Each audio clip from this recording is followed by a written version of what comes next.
Fala rapaziada, tudo certo? O tema desse vídeo é sobre a reforma tributária. A gente vai ver as possíveis condições de tributação dos dividendos. Mas para isso, vai ser necessário a gente falar de outras duas coisas. Primeiro, a dívida pública federal e também um possível aumento do salário mínimo para o ano de 2024. Essas duas coisas que a gente vai falar antes sobre a reforma tributária podem ser apenas uma pontinha do iceberg de tantas outras coisas. E a gente vai usar como analogia, tá? Para sedimentar aqui o nosso argumento. Mas algo que a gente também não pode deixar de falar é o Ibovespa, que não para de crescer, pessoal.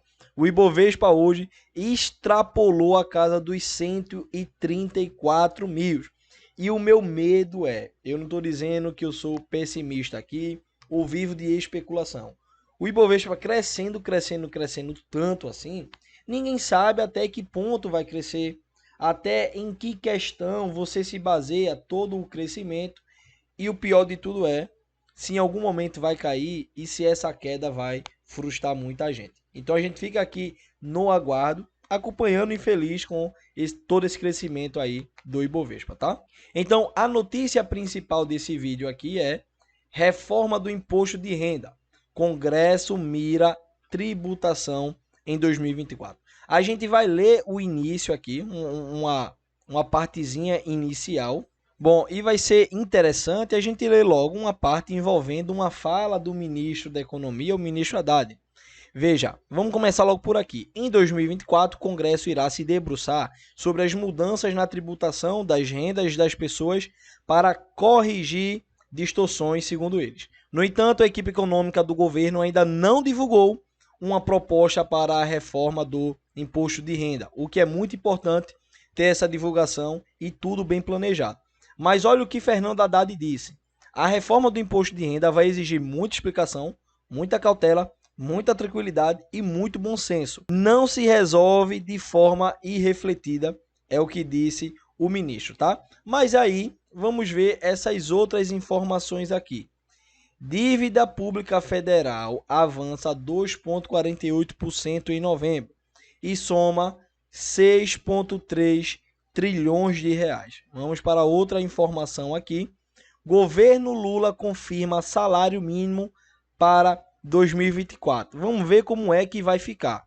O governo Lula confirmou o valor novo do salário mínimo de 2024, né? Como sendo R$ 1.412. Essa alta, né, corresponde a 7%, levando em consideração o valor que foi pago no ano de 2023, que foi de R$ 1.320. Veja só, não estou querendo ser supersticioso aqui, nem nada do tipo, mas a gente já sabe que o governo vem fazendo muita dívida, né, fazendo vários programas sociais, o que é importante, mas vem acumulando bastante dívida para a União. E os gastos da União só vêm aumentando, e o que mais se fala aí, todo mundo está cansado de saber. O governo está querendo arrecadar o máximo possível para os próximos anos para tentar corrigir os seus gastos, né, os gastos atuais, os gastos desde o início do ano e os gastos futuros que ainda faltam 3 anos de mandato. Então o governo está de toda forma, você vê taxação aqui, taxação ali, taxação em lojinha de Shein, Shopee, seja lá o que for, está tendo bastante taxação, certos impostos aumentando, e é claro que meses atrás a gente estava falando sobre offshores e alguns fundos que o governo também incluiu na mira da taxação. Então veja só, eu não duvido que nessa segunda leva que o governo vai mandar para o Congresso, que de fato tenha a taxação dos dividendos. O que é um grande problema fazer isso. Porque se você pegar todos os países que têm a Bolsa de Valores lá, o Brasil, acho que a Estônia e a Lituânia são os únicos países que não há taxação dos dividendos. Todos os outros países taxam dividendos. E aí você pode se assustar e entender por que, que só o Brasil não faz essa taxação do imposto de renda. Só que para se manter uma empresa, todos os gastos que a empresa tem de impostos, todas as tributações sobre as empresas, são tão altos, tão altos, tão altos, que o fato de não ter a taxação dos dividendos meio que equaliza e deixa igual, somando todos os outros tributos das empresas nesses países que taxam os dividendos. Então não tem lógica você atribuir mais um imposto para ficar agora com tributação no pescoço, sendo que já existe uma alta taxa de tributação sobre as empresas. Vamos ver aqui os temas que devem ser abordados nessa reforma tributária, né? Os temas que devem ser abordados para que haja uma transformação na forma como o imposto de renda é cobrado hoje são os limites de isenção para pessoas físicas, imposto de renda das empresas, a pejotização de setores da economia, as alíquotas maiores para quem ganha mais e taxação da distribuição de lucros e dividendos das empresas para investidores pessoa física. E antes de a gente tocar nesse ponto aqui dos dividendos, da taxação dos dividendos, eu queria falar um pouquinho sobre as alíquotas maiores para quem ganha mais, tá? E aqui eu vou me valer da base de cálculo que o próprio governo disponibiliza, que é o seguinte, veja só o meu ponto, eu acho que você vai concordar comigo. Quem ganha acima de R$ 4.664 vai pagar uma alíquota, tá? Tem uma alíquota de 27,5%. Só que a alíquota menor é de 22,5%. E abaixo dessa é uma alíquota de 15%. E abaixo é uma alíquota de 7,5%. Veja só, entre 22,5% e 27,5% tem um valor aí de 5, uma unidade de 5, certo? Um percentual de 5. De 22,5 para 15, teria, né, 7 unidades e meia. O meu ponto tá exatamente aí. Para mim, não há lógica você ter a mesma alíquota para uma pessoa que recebe R$ 5.000, por exemplo, e uma pessoa que recebe 30. No meu ponto de vista, não faz o menor sentido. Porque quando você taxa aquela pessoa de R$ 30.000 lá, esses 27% vai ser basicamente tudo o que uma pessoa de 5 mil reais ganha no mês.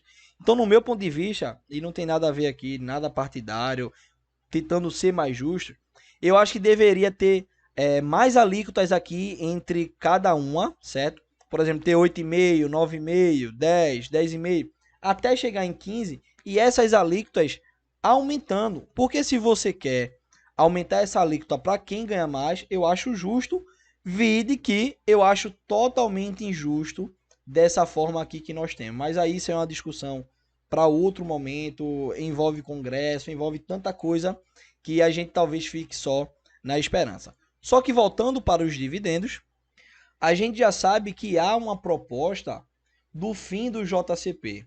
Com isso, a alternativa para a empresa era fazer toda a distribuição de dividendos. Só que isso tem um gasto para a empresa, um gasto a mais, né? Que o JCP, a empresa consegue driblar. Então, veja a jogada de como isso vai ser extremamente prejudicial. Findando o JCP e taxando os dividendos, e isso o governo vai pegar uma fatia muito grande. Levando em consideração também que uma das empresas que tem o maior lucro na Bolsa de Valores e que pode distribuir bastante dividendos é a Petrobras. E só o governo tem cerca de 30 e tantos por cento da Petrobras. Seria basicamente o governo tá pagando imposto para ele mesmo, só que o restante da população de pessoas físicas que vão receber esses dividendos também, na verdade, o imposto vai ser cobrado sobre aqueles dividendos, vai estar beneficiando o próprio governo. Então eu não descarto, né? Poderia estar aqui bem mais triste, mas essas informações já vêm dando aviso há bastante tempo. Eu imagino sim que o governo vai a todo custo tentar fazer a taxação dos lucros e dividendos para se beneficiar, né? Isso, quando eu falo se beneficiar, é arcar com as dívidas e os gastos que vem tendo, e gastos altos, e a pretensão é que nos próximos 3 anos também o governo tende a gastar mais, e para isso vai precisar do papel, né, para arcar com todos os gastos. Esse é o meu pensamento. Se você discorda, comenta aqui que a gente pode conversar sobre isso, mas vamos torcer, né? A esperança tem que ser a última a morrer. Então, pessoal, até mais, um abraço e espero você no próximo vídeo. Falou!